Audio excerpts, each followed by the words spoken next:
पिछले कुछ समय से बिहार की सियासत में एक नाम सुर्खियों में सबसे ज्यादा है, निशांत कुमार, जिनकी राजनीति में एंट्री की खबर ने फिर से जोर पकड़ी है।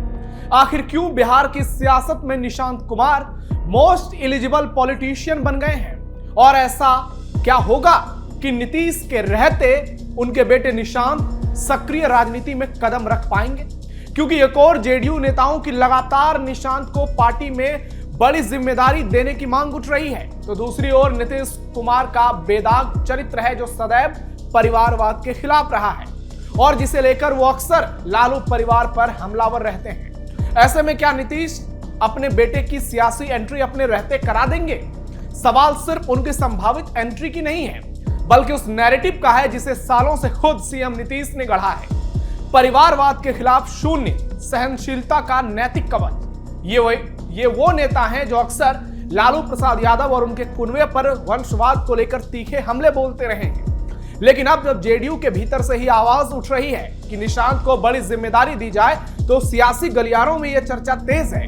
क्या सिद्धांत और सियासत आमने सामने खड़े हैं? क्या बिहार को मिलने जा रहा एक नया शिक्षित, संयमित और अब तक विवादों से दूर एक ऐसा चेहरा जिसे लेकर बहुत सारी बातें की जाती है, जिसकी तुलना तेजस्वी यादव से होती है, समर्थक जिसे मोस्ट एलिजिबल पॉलिटिशियन बताते हैं, या फिर नीतीश कुमार अपनी स्थापित छवि को दांव पर लगाने का जोखिम फिलहाल नहीं उठाएंगे? क्या सत्ता का उत्तराधिकारी विचारधारा से बड़ा होगा, या फिर नीतीश अपने रहते इस दरवाजे को बंद ही रखना चाहेंगे?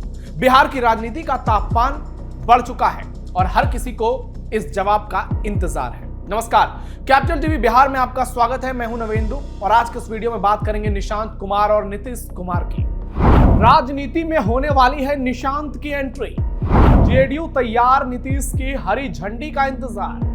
नीतीश की विरासत को आगे बढ़ाएंगे निशांत। गया पहुंचे निशांत तो शुरू हो गई राजनीति। बिहार के सीएम नीतीश कुमार के बेटे निशांत कुमार की राजनीति में आने की चर्चा फिर से तेज हो गई।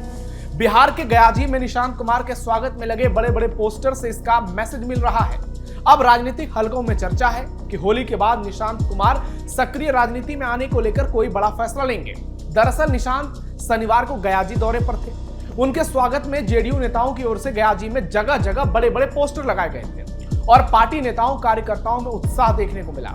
निशांत कुमार इस दौरान उन पथरीली पहाड़ियों को भी देखने पहुंचे जिसे अपने हाथों से काटकर माउंटेन मैन दशरथ मांझी ने रास्ता बनाया था। 22 साल की कड़ी मेहनत से पहाड़ को काटकर बनाए इस रास्ते पर आज लोग बेझिझक आवागमन कर रहे हैं। निशांत कुमार ने माउंटेन मैन दशरथ मांझी को याद करके उनकी कोशिशों की जमकर सराहना की। इस मौके पर उन्होंने दशरथ मांझी के बेटे को झुककर प्रणाम किया और उनसे आशीर्वाद लिया।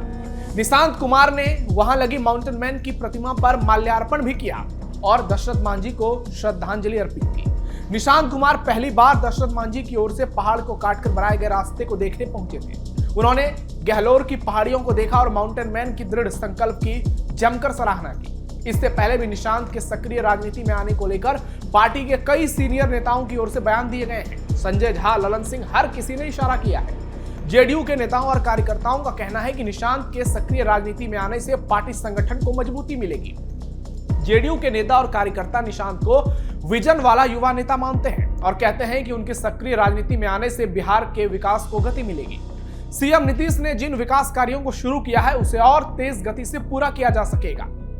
एक तरफ नीतीश की अटल विचारधारा, दूसरी ओर जेडीयू का सियासी भविष्य।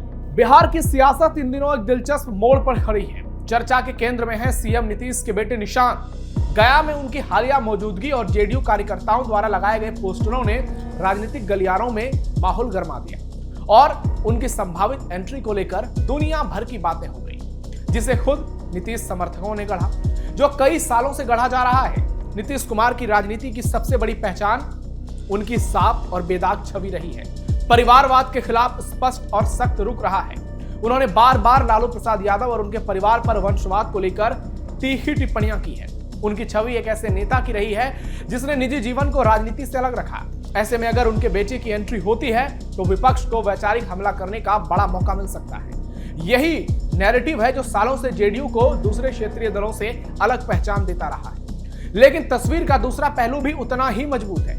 जेडीयू के भीतर लगातार ये मांग उठ रही है कि निशांत कुमार को पार्टी में बड़ी जिम्मेदारी दी जाए। पार्टी के कई नेता उन्हें शिक्षित, संयमित, साफ सुथरा छवि और एक बेहतर युवा नेता के तौर पर पेश करते हैं। उनका तर्क है कि बदलते राजनीतिक दौर में पार्टी को एक नई लीडरशिप की जरूरत है जो नीतीश कुमार की विकास यात्रा को आगे बढ़े, जिसके नाम पर लोग उसी तरह सहमत हो जैसे नीतीश के नाम पर है, और इससे बेहतर कोई हो नहीं सकता। जमीनी स्तर पर भी कार्यकर्ताओं को यह भावना दिखती है कि संगठन को भविष्य की दिशा देने के लिए एक स्पष्ट उत्तराधिकारी चेहरा जरूरी है। यही आकर सिद्धांत और सियासत आमने सामने खड़े दिखते हैं। एक और नीतीश कुमार की व्यक्तिगत वैचारिक प्रतिबद्धता है जिसने उन्हें परिवारवाद के खिलाफ खड़ा किया है। दूसरी ओर जेडीयू की राजनीतिक जरूरत है, नेतृत्व का स्थायित्व और भविष्य की रणनीति है। बिहार की राजनीति में सत्ता सिर्फ वर्तमान का खेल नहीं बल्कि आने वाले सालों की तैयारी भी है।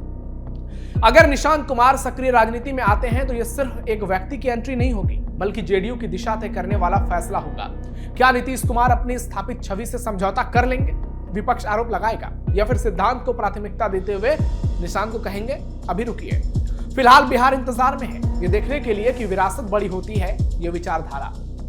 तेजस्वी के लिए बड़ी चुनौती होंगे निशांत। अगर निशांत कुमार सक्रिय राजनीति में कदम रखते हैं तो यह मुकाबला सीधे तौर पर तेजस्वी यादव बनाम निशांत हो सकता है। एक शिक्षित चेहरे के रूप में निशांत की इमेज बनी हुई है। तेजस्वी लंबे समय से बिहार की राजनीति में आरजेडी की अगुवाई कर रहे हैं, लेकिन उन पर 9वीं फेल का राजनीतिक टैग लगा हुआ है, जिसे लेकर उनके विरोधी उनकी योग्यता पर सवाल उठाते हैं। ऐसे में अगर नीतीश कुमार के बेटे निशांत कुमार को एक पढ़े लिखे, शालीन और विवादों से दूर वाले नेता के तौर पर पेश किया जाता है तो जेडीयू इसे नैरेटिव की लड़ाई में बदल सकती है। यह मुकाबला सिर्फ दो व्यक्तियों के बीच नहीं बल्कि शिक्षित बनाम अनपढ़ वाली विचारधारा को भी तेज कर सकता है और यह नए बहस में तब्दील हो सकता है। जेडीयू समर्थक इसे नई सोच और नई पीढ़ी का प्रतिनिधित्व बताते हैं, जबकि आरजेडी इसे परिवारवाद का दूसरा रूप करार दे सकती है। अगर ऐसा होता है तो बिहार की सियासत में युवा नेतृत्व की सीधी टक्कर देखने को मिलेगी, जहां छवि, शिक्षा और राजनीतिक विरासत तीनों बड़े मुद्दे बनेंगे। कुल मिलाकर निशांत की राजनीति में एंट्री कब होगी यह सिर्फ और सिर्फ नीतीश कुमार पर निर्भर है। नीतीश के स्वास्थ्य को लेकर कई सवाल उठाए जाते हैं। हाल के दिनों में नीतीश कुमार की कुछ हरकतों ने उन्हें सवालों के घेरे में खड़े कर दिया है, चाहे वो किसी के सिर पर गमला रखना हो, महिलाओं के बुर्के खींचने हो, या कई बार चाहे वो जनगण मन के दौरान उनका असहज होना हो।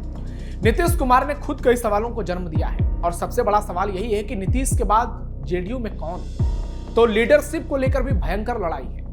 कई सारे नेता जो हैं नीतीश के बाद खुद को नंबर 2 साबित करने में लगे हुए हैं, लेकिन नीतीश के आसपास के कुनबे पर नजर डालिए, चाहे वो विजेंद्र यादव हो, चाहे विजय चौधरी हो, संजय झा, ललन सिंह, ये सब बड़ी जिम्मेदारी में है। लेकिन क्या इनके नाम पर जेडीयू चल जाएगी, ये एक बहुत बड़ा सवाल है। इसलिए जेडीयू के नेताओं और कार्यकर्ताओं को लगता है कि अगर जेडीयू को बचाना है तो नीतीश कुमार की ही छवि को आगे बढ़ाना होगा और निशांत के अलावा वो किसी और में हो ही नहीं सकता है। निशांत की पहचान एक सरल और शानदार व्यक्तित्व के तौर पर है जो अपनी सौम्यता से हर किसी का दिल जीत लेते हैं। तेजस्वी यादव से उनकी तुलना करना अपनी जगह है, लेकिन तेजस्वी भी अपनी पार्टी को बढ़ा रहे हैं और निशांत भी अपनी विचारधारा को आगे बढ़ा सकते हैं अगर वो राजनीति में आते हैं।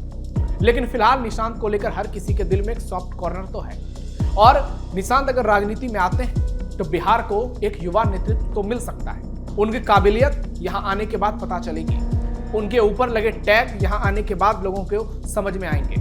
लेकिन इतना तो तय है कि अगर नीतीश कुमार की विरासत निशांत के हाथों में होगी तो निश्चित तौर पर जेडीयू बच सकती है। हालांकि आगे देखना यह होगा कि बिहार में ऑपरेशन लोटस चलता है या नहीं। बहुत सारे सवाल हैं, बहुत सारे सवालों के जवाब मिलने बाकी हैं और नीतीश कुमार इन सारे सवालों को खुद ही कैद किए बैठे हैं। अब देखना यह होगा कि नीतीश क्या सोचते हैं, क्या करते हैं, क्या ऐलान करते हैं। पिछले दिनों खबर आई थी कि बीजेपी आला कमान ने नीतीश को लेकर रिपोर्ट मांगी थी कि नीतीश का रिटायरमेंट प्लान क्या है, तो कहा गया जेडीयू की ओर से कोई प्लान नहीं है, नीतीश बिल्कुल ठीक है और आगे भी कंटिन्यू करेंगे। अब देखना यह होगा कि नीतीश क्या फैसला लेते हैं। आपकी क्या राय है निशांत की पॉलिटिकल एंट्री को लेकर, कमेंट बॉक्स में जरूर बताइए। हमारे इस वीडियो को लाइक कीजिए, शेयर कीजिए और चैनल को सब्सक्राइब जरूर कीजिए। फिलहाल के लिए इतना ही।